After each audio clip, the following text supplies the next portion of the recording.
होली में देवार पर नाम करे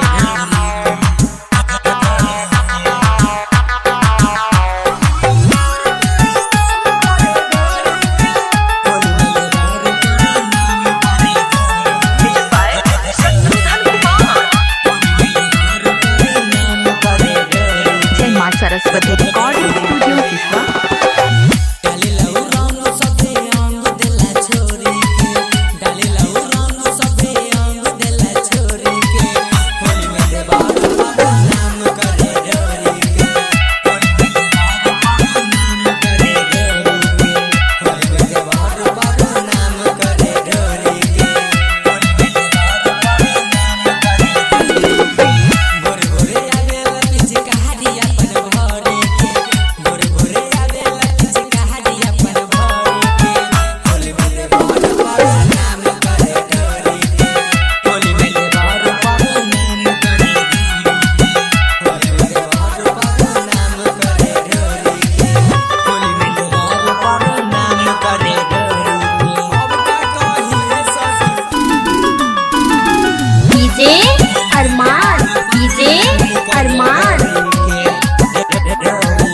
Mixed by Sumit Sagam.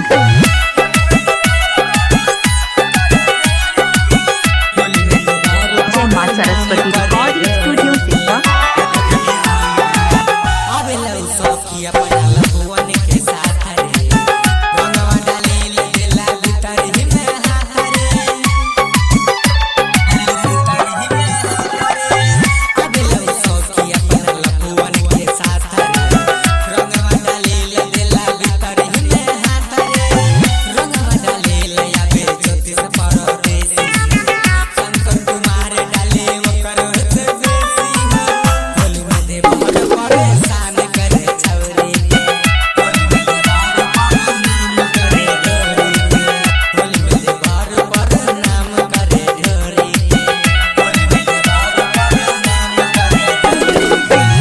Saraswati recording studio Shishwa.